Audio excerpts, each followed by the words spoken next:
বাংলাদেশের স্কন মঠের মহাপ্রভু চিন্ময় নন্দের গ্রেপ্তারকে কেন্দ্র করে উত্তপ্ত পরিস্থিতি তৈরি হয়েছে।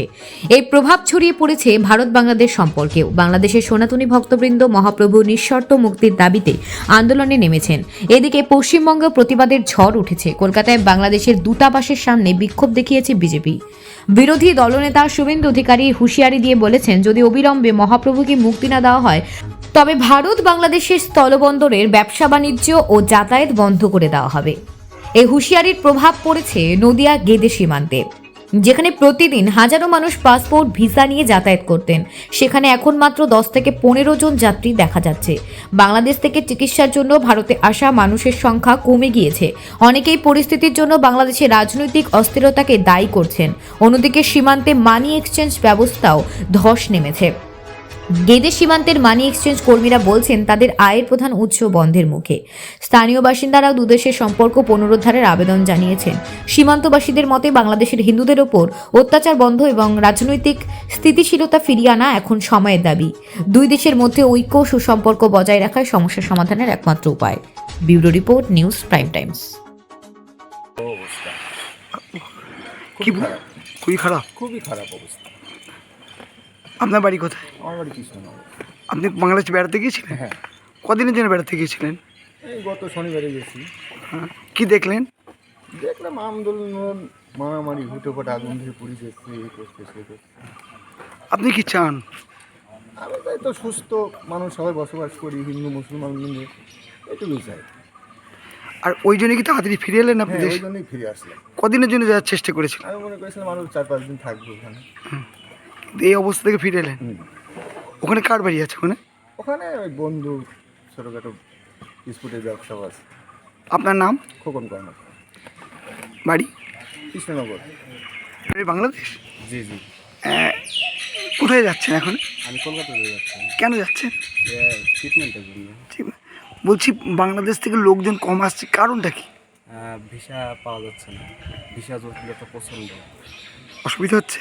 যে ভিসা অসুবিধার কারণটা কি? ভিসা স্লট পাওয়া যাচ্ছে না। বলছি ওখানে যে কালকে মহাপ্রভুকে গ্রেপ্তার করছে, তারপরে কি এই অবস্থা? আপনার হচ্ছে আগে থেকে কম ছিল, মানে 5 তারিখের পর থেকে কম ছিল, তারপরে আপনার কিছুটা স্বাভাবিক করলো, করার পরে আবারও কম দেওয়া হলো, তারপরে আবার স্বাভাবিক করার পরে এখন দেশের পরিস্থিতি একটু মানে অন্যরকম একটা। আপনারা কি চাচ্ছেন? আমরা চাচ্ছি আগের সরকার যে ছিল খুব ভালো ছিল। আপনার সে আগের সরকার ফিরিয়ে আনতে চাচ্ছেন? জি জি। আপনার নাম? আমার নাম ইকবাল। বলছি এর ফলে তো আপনাদের দুই দেশের চিকিৎসার ক্ষেত্রেও তো অসুবিধা হচ্ছে। হ্যাঁ জি। আপনারা চান কি? আমরা চাই দুই দেশের সম্পর্ক খুব সুন্দর থাকুক। আমরা যেহেতু পার্শ্ববর্তী দুই দেশ এবং বন্ধুত্ব সম্পর্ক রাখলে আমাদের দুই দেশেরই সুবিধা হবে, এরকম মনে করছি আমরা। আপনার নাম? আমার নাম ইকবাল। বাড়ি? বাড়ি বাংলাদেশ। অ্যাকচুয়ালি এই মানি চেঞ্জিং ব্যবসাটা নির্ভর করে বিদেশি প্যাসেঞ্জারের উপর নির্ভর করে। আমাদের বিদেশ বলতেই বাংলাদেশ বোঝায়। বাংলাদেশের ভিসা এখন পাচ্ছে না, তারা আসতেও পাচ্ছে না। মূলত তারা আসে ট্রিটমেন্টের জন্য। সেই ট্রিটমেন্টের জন্য যে পরিমাণ টাকা ডলার নিয়ে আসে সে আমরা মানি চেঞ্জিং মাধ্যমে ভাঙিয়ে দিই। কিন্তু এখন না আসার কারণে আমাদের ব্যবসা মন্দা। ব্যবসায় কোনো লোকজন না থাকলে, টাকা পয়সা না চেঞ্জ করলে আমরা কিভাবে লাভবান হব? আমাদের এখন পরিস্থিতি খুবই খারাপ। এই 3 মাস ধরে চলছে পরিস্থিতি খারাপ। গভর্নমেন্টের পলিসি যেটা নিয়েছে সব কিছুই চলছে, কিন্তু এই মানি চেঞ্জিং এর ব্যবসাটাই মার খাচ্ছে।